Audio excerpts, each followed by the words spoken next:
ক্যারে, তুই বলে তোর স্বামীকে ডিভোর্স দিব, তোর স্বামীর সাথে বলে বনিবনা হচ্ছে না, তার মধ্যে তোর বান্ধবীরাও বলে তোকে বলে ছাড়ে দেবার কছে যে ভালো না লাগলে ছাড়ে দে, তোর চাকরি আছে, তোর চিন্তা কিসের, এগুলা বলে তোকে উল্টা পাল্টা বুঝাছে।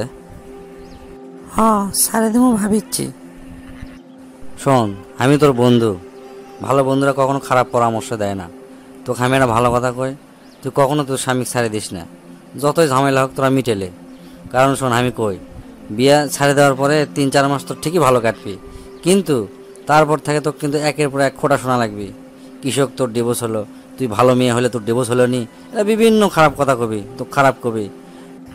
এখন জিঙ্গা তুই ইচ্ছা মতো ঘুরে বেড়াচ্ছ, তখন ওই ডিভোর্স হওয়ার পরে আর বড় মুখ করে ঘোরা পারবো না, নিজেকে সবসময় ছোটো মনে হবে।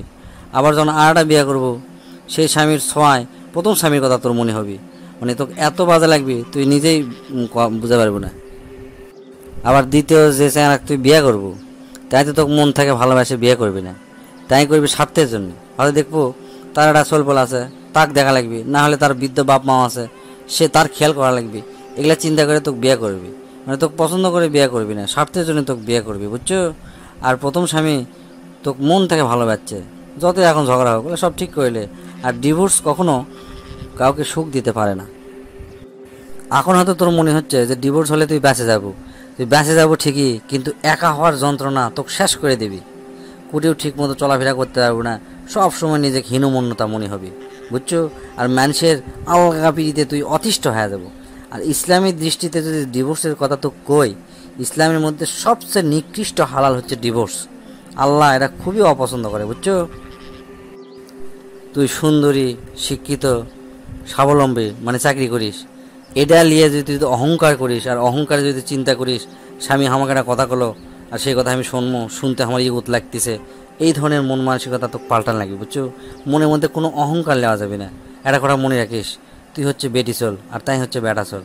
আল্লাহ পরিবারের কর্তা হিসাবে পাঠাছে, বেটি চলক লয়। শোন, পুরুষরা হচ্ছে বন্য ঘোড়ার মতো, একবার যদি রেগে যায় তাহলে সংসার ভেঙ্গে চুরে চুরমার করে দিবি। তুই যদি তোর ঘর শান্তি চাস, তাহলে তুই সবসময় খেয়াল থাকবো, তার উপর কখনো তুই হুকুম চালাবো না, কারণ হুকুমের দাস হয়ে থাকার জন্য কোনো পুরুষেরই জন্ম হয়নি। তবে একটা কথা, সবসময় তার সাথে থাকার চেষ্টা করব, ছায়ার মতো থাকবো, তার প্রয়োজন কি খেয়াল করব, তার কথা কখনো অবহেলা করব না। মানে এমন একটা ভাব নেব যে তার কথা তুই খুব গুরুত্ব দিচ্ছ, তাহলে দেখবো তার তোর উপর খুব খুশি, দেখবো যে সোজা ঘোড়ার মতো তোর কথায় উঠিচ্ছে আর বসিচ্ছে। আর যদি ইনকা না করা পারিস, তাহলে কখনোই তুই তার মনের জায়গা করে নিতে পারবো না।